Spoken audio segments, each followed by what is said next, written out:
आज की वीडियो में हम विस्थापन अभिक्रिया पढ़ने वाले हैं। ठीक है, तो आपके सामने क्वेश्चन क्या है कि विस्थापन अभिक्रिया क्या है, या फिर विस्थापन अभिक्रिया से आप क्या समझते हैं, या फिर विस्थापन अभिक्रिया को परिभाषित कीजिए या फिर परिभाषा दें। ठीक है, या फिर ये भी कह सकता है विस्थापन अभिक्रिया के 2 उदाहरण दीजिए।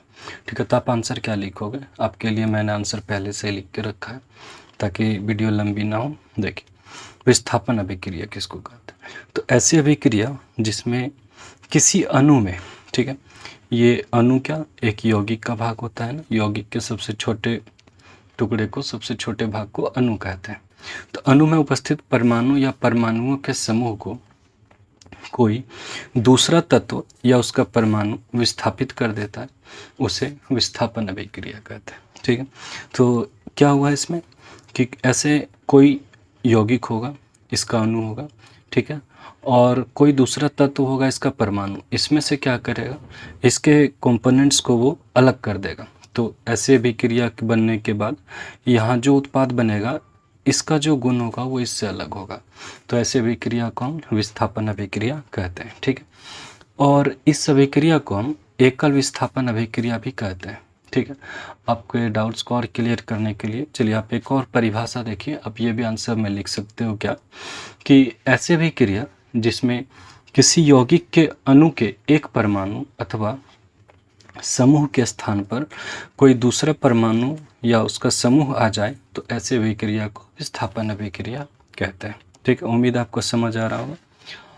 और सबसे बेस्ट और सबसे छोटा परिभाषा आपके सामने ये रहा, आप इसको ज़्यादा प्रेफर कर सकते हो क्या कि ऐसी रासायनिक अभिक्रिया जिसमें कोई एक तत्व दूसरे तत्व को उसके यौगिक से विस्थापित कर देता है तथा उसका स्थान स्वयं ग्रहण कर लेता है, उसे हम विस्थापन अभिक्रिया कहते हैं। ठीक है, तो ये हो गया परिभाषा। चलिए अब आपके सामने हम कुछ एग्जांपल्स रखते हैं ताकि आपको ज़्यादा क्लियर हो जाए।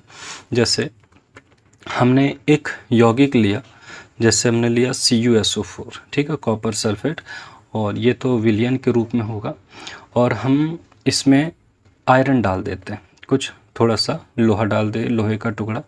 तो ये क्या करेगा लोहा, ये जो कॉपर सल्फेट का विलयन है, इसमें से कॉपर को इसके स्थान से हटा देगा, विस्थापित कर देगा, और क्या बना देगा, ऐसे बना देगा, FeSO4 का विलयन तैयार कर देगा। ठीक है, और ये जो कॉपर है ये विस्थापित हो जाएगा, अलग हो जाएगा। ठीक है, चलिए आपके लिए दूसरा एग्जांपल मैं आपके सामने रख रहा हूँ ताकि आपको और क्लियर हो जाए। जैसे कॉपर सल्फेट का ही विलयन लेते हैं। ठीक है, कॉपर सल्फेट के विलयन में इस बार हम जिंक डालते हैं। ठीक है, जिंक का कुछ टुकड़ा डाल देंगे।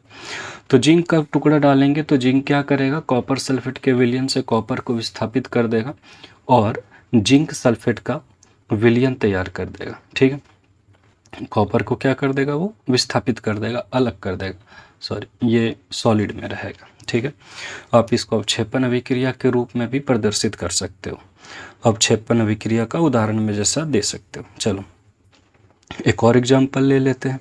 जैसे हम इस बार सल्फेट नहीं, कॉपर क्लोराइड ले लेते हैं। ठीक है, कॉपर क्लोराइड का विलयन रहेगा, इसमें हम थोड़ा सा लेड डाल देते हैं। ठीक है, लेड, तो ये क्या करेगा, अभिक्रिया करके लेड क्लोराइड बना देगा और ये जो कॉपर है उसको अलग कर देगा। ठीक, चलिए आपके लिए एक और एग्जांपल लेते हैं ताकि आपको पूरा क्लियर हो जाए।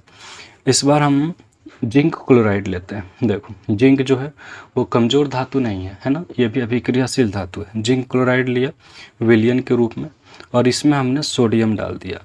अब आपको पता होगा सोडियम तो ज़्यादा अभिक्रियाशील धातु है, तो जिंक को क्या करेगा, उसके जगह से हटा देगा और ये तैयार कर देगा सोडियम क्लोराइड का विलयन, सॉरी NaCl का विलयन तैयार कर देगा और जिंक को क्या करेगा, ये विस्थापित कर देगा। ठीक है, तो इस प्रकार ये संतुलित नहीं है, संतुलित करने के लिए यहाँ 2 डालना पड़ेगा।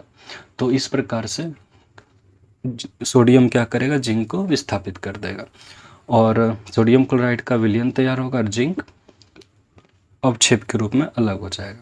ठीक है, उम्मीद है आपको पूरे अच्छे से समझ आ गया होगा। अगर वीडियो पसंद आई तो शेयर करना है और चैनल को सब्सक्राइब करके बेल बटन को ऑल पर सेट करना है। ठीक है, वीडियो में बने रहने के लिए थैंक यू। मिलते हैं अगली वीडियो में।